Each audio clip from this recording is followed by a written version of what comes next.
Welcome and welcome back. I want to ask you a question, and that is, have you ever noticed just how often witches become lesbian icons in some way?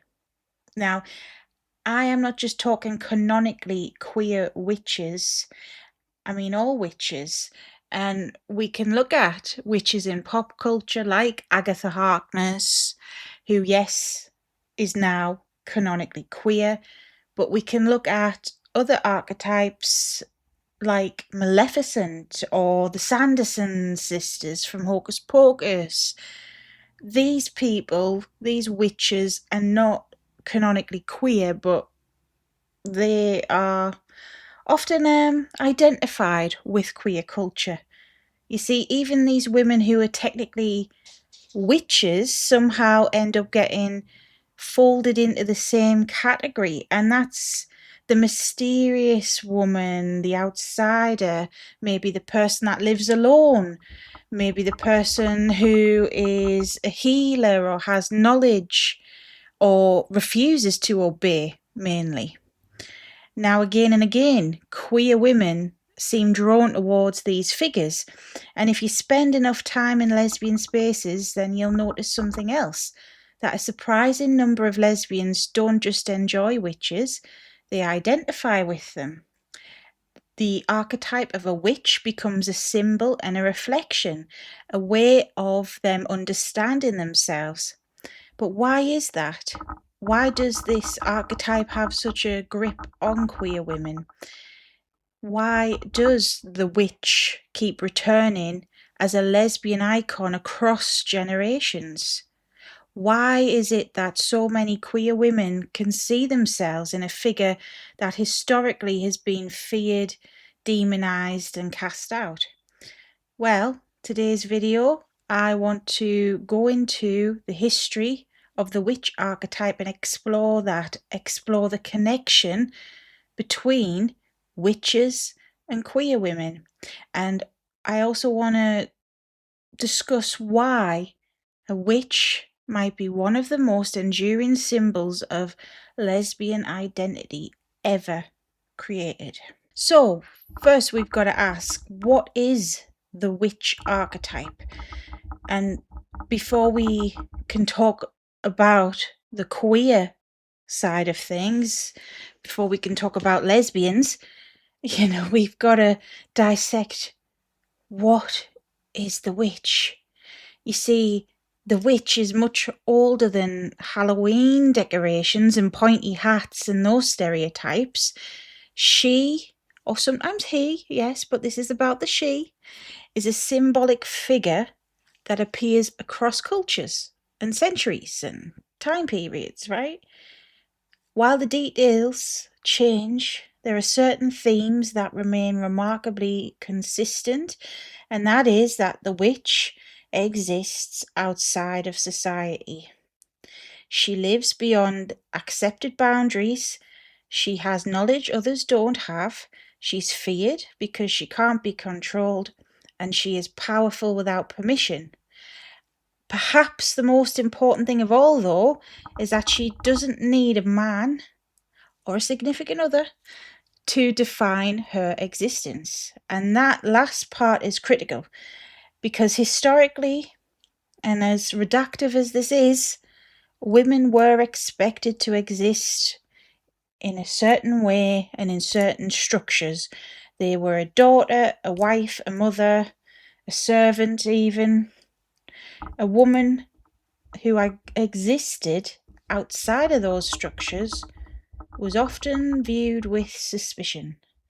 What was she doing and why? And who is she accountable to? Why isn't she behaving in the way she's meant to behave? The witch emerged as a cultural answer to these questions and to these fears. She became this embodiment of female empowerment and independence, because independence in itself, it's always made people feel uncomfortable. So we need to look at the historical witch and the fears surrounding that. One of the biggest misconceptions about witch trials is that they were actually about magic and witches, but they weren't, right? Not really. Many accusations had very little to do with actual magical practices. Instead, these witch trials targeted women and individuals who existed outside of social expectations. And since we're focusing more on women, we are talking about women who were healers, knowledgeable. They may be unmarried, they may be widows, even more than likely outspoken.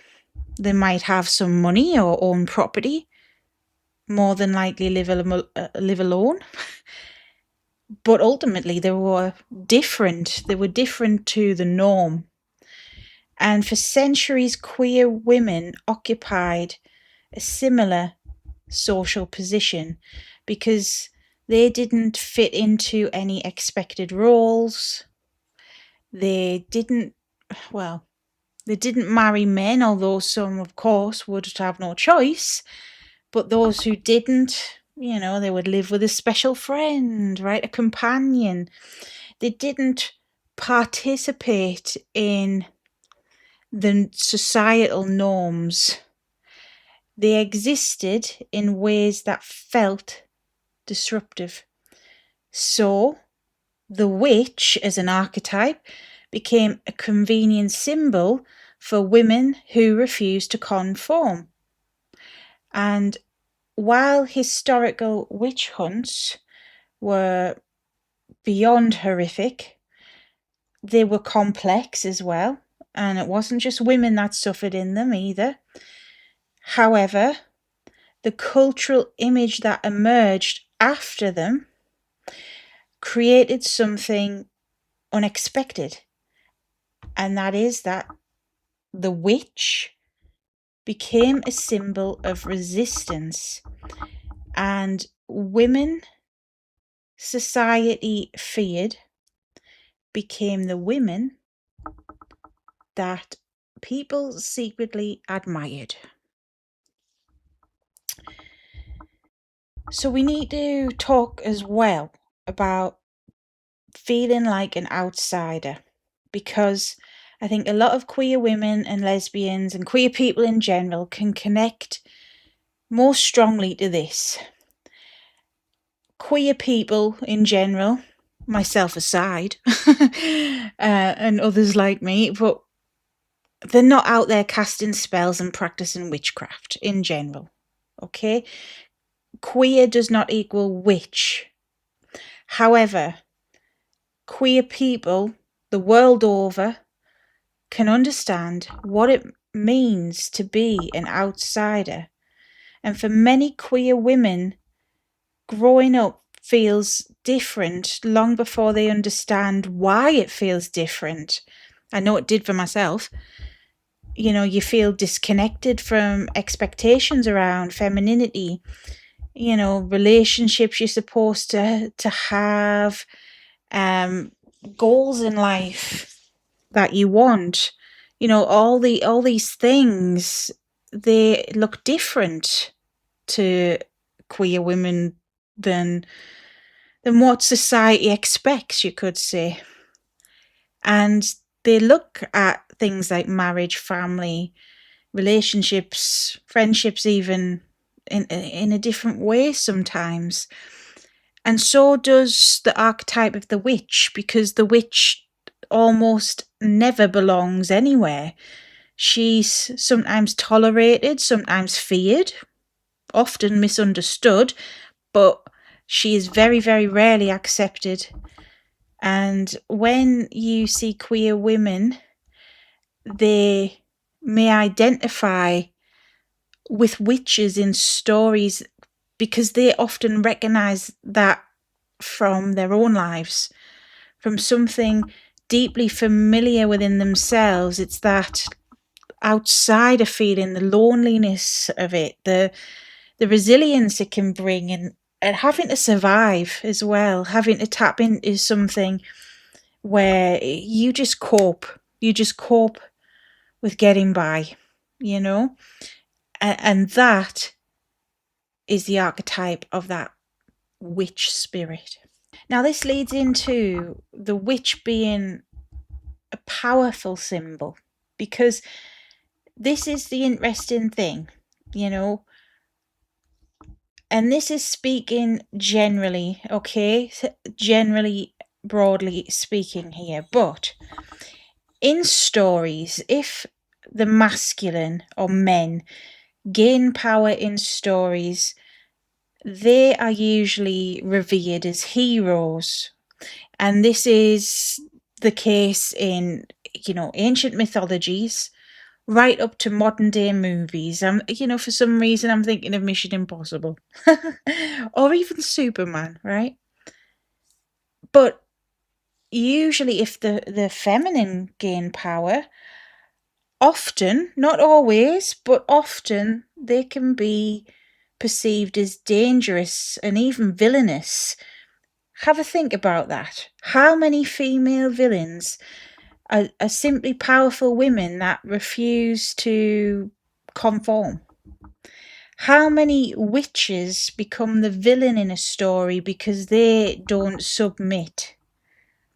How many stories punish women for having ambition because they want more in life?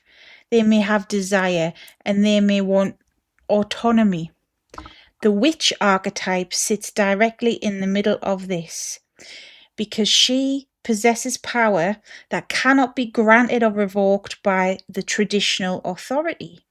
And she doesn't need permission to have that power or to be herself.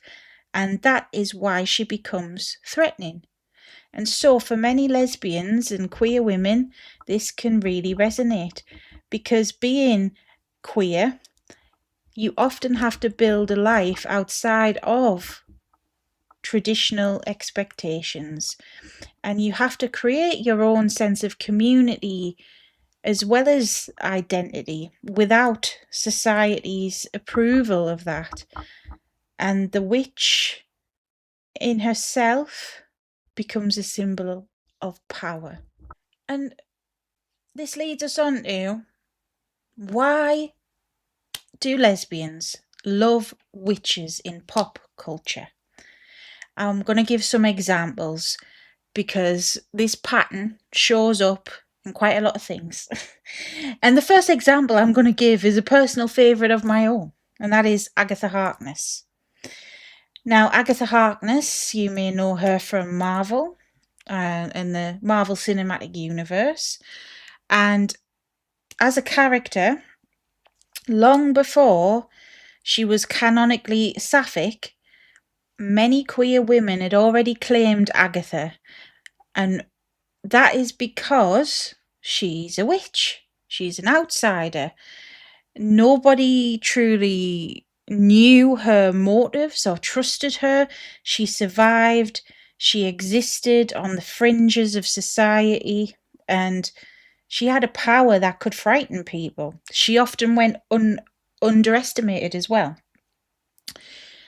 Lesbians and queer women recognised Agatha long before Marvel explicitly said that she was queer. Next, you can look at Maleficent. Now, arguably, Maleficent depends on the variation. She might be a fairy, but we're splitting hairs here.